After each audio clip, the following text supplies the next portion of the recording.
পুরো বাংলাদেশ একটি ইতিবাচক রাজনীতিতে থাকলেও কুমিল্লার মুরাদনগর কোনোভাবে ইতিবাচক রাজনীতিতে নেই। এখানের একজন উপদেষ্টা, আমরা আবারও বলছি, এখানে মাফিয়াতন্ত্র কায়েম করেছে। এই উপদেষ্টা আসিফ মাহমুদ কুমিল্লা মুরাদনগরে এক ধরনের মাফিয়াতন্ত্র কায়েম করেছে। আপনারা দেখেছেন যে যারা জুলাই এবং আগস্টে খুনি হাসিনার বিরুদ্ধে আন্দোলন সংগ্রাম করেছে, তার পূর্বে খুনি হাসিনার বিরুদ্ধে আন্দোলন সংগ্রাম করতে গিয়ে একাধিকবার জেলে গিয়েছে, তারা গণ অভ্যুত্থান পরবর্তী সময়ে দুঃখজনকভাবে তারা জেলে রয়েছেন। যে গণ অভ্যুত্থানে 2000-এরও বেশি ছাত্র জনতা শহীদ হয়েছেন, সেই গণ অভ্যুত্থান পরবর্তী সময়ে বাংলাদেশে যে একটি ইতিবাচক রাজনীতি প্রচলন হয়েছে সারা বাংলাদেশে, কিন্তু আমরা দেখলাম যে বাংলাদেশের শুধুমাত্র একটি অঞ্চলে, বিশেষ করে কুমিল্লার মুরাদনগরে সে একটি ইতিবাচক এবং যে সৌহার্দ্যর রাজনীতি সেটি কিন্তু কোনোভাবে চলমান নেই।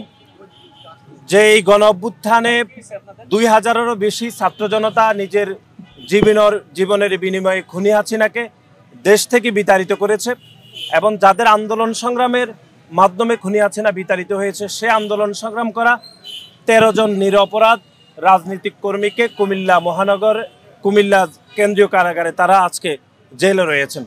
এরকম একটি অনাকাঙ্ক্ষিত এবং একই সাথে দুঃখজনক ঘটনা কুমিল্লাতে গত 1 বছরে চলমান রয়েছে, আপনারা জানেন। এবং আমরা যেটি স্পষ্টভাবে লক্ষ্য করছি, ছাত্র জনতার অভূতপূর্ব গণ অভ্যুত্থানের মাধ্যমে আমরা যে নতুন বাংলাদেশ পেয়েছি, সেই নতুন বাংলাদেশের সাথে কুমিল্লা মুরাদনগর কোনোভাবে অ্যাডজাস্ট হচ্ছে না।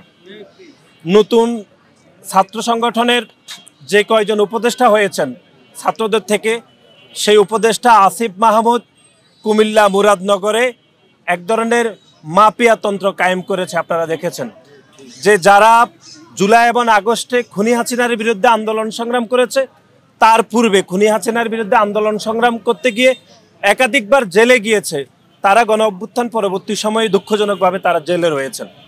এটি অবশ্যই আমরা মনে করি বাংলাদেশের সকল নাগরিক এবং গণমাধ্যমের আমাদের যারা সহকর্মীরা রয়েছে তাদেরকে এই বিষয়টি অত্যন্ত গুরুত্ব আরোপ করা উচিত যে পুরো বাংলাদেশ একটি ইতিবাচক রাজনীতিতে থাকলেও কুমিল্লার মুরাদনগর কোনোভাবে ইতিবাচক রাজনীতিতে নেই।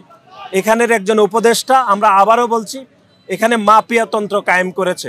ওনার পছন্দ মতো তিনি এই কুমিল্লা মুরাদনগরকে পরিচালিত করছে।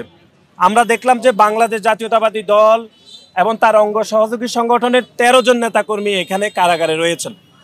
এবং আপনারা লক্ষ্য করবেন, আমাদের মুরাদনগরের ছাত্রদলের সিনিয়র যুগ্ম আহ্বায়ক নাজিম উদ্দিন, তাকে গ্রেপ্তার করার সংবাদ শুনে তার মা হার্ট অ্যাটাক করে মৃত্যুবরণ করেছেন।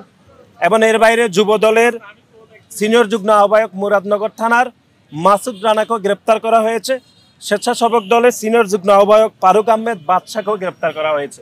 এখানে এক ধরনের একটা মিল দেখবেন যে এই 3টি সংগঠনের সিনিয়র যুগ্ম আহ্বায়ক যারা, তারা জেলে রয়েছেন।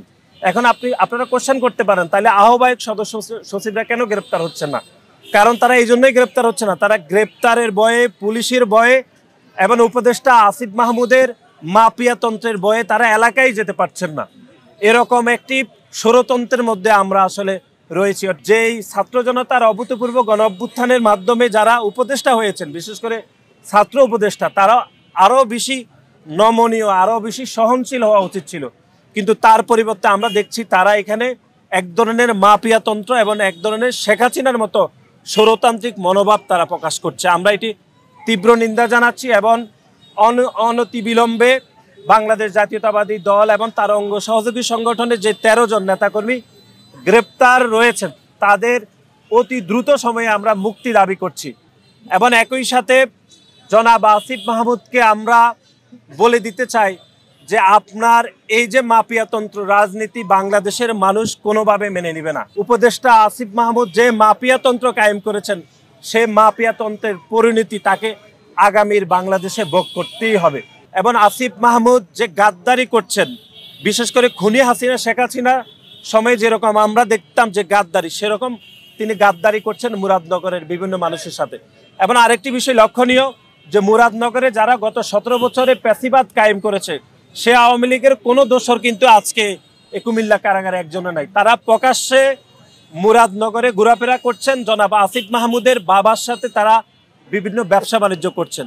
অথচ গত 17.5 বছর ধরে যে রাজনৈতিক কর্মীরা খুনি হাসিনার বিরুদ্ধে আন্দোলন করেছেন, বারবার জেল খেটেছেন, তাদেরকে 5 তারিখের পরে গায়ের জোর দিয়ে তাদেরকে আবারও জেলে প্রেরণ করা হয়েছে। আপনারা জানেন যে একটি নতুন যে রাজনৈতিক দল গঠিত হয়েছে, সে রাজনৈতিক দলের সাথে তিনি সরাসরি সম্পৃক্ত রয়েছেন। তিনি একদিকে নিরপেক্ষ উপদেষ্টা হচ্ছেন, কিন্তু তিনি ভং ধরছেন যে তিনি আবার তার সাথে রাজনৈতিক দলের কোনো সম্পর্ক নেই। আমরা এটিরও তীব্র নিন্দা জানাচ্ছি এবং অনতিবিলম্বে গণপ্রজাতন্ত্রী বাংলাদেশ সরকারের প্রধান উপদেষ্টা প্রফেসর মোহাম্মদ ইউনূস সাহেবকে আমরা অনুরোধ করব যে আপনি যদি আসিফ মাহমুদকে আপনার ক্যাবিনেটে রাখেন, তাহলে আপনার সরকারের নিরপেক্ষতা ব্যাপকভাবে প্রশ্নবিদ্ধ হবে।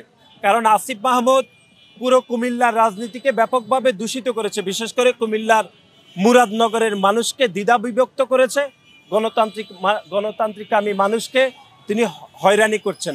আমরা এটির তীব্র নিন্দা জানাচ্ছি।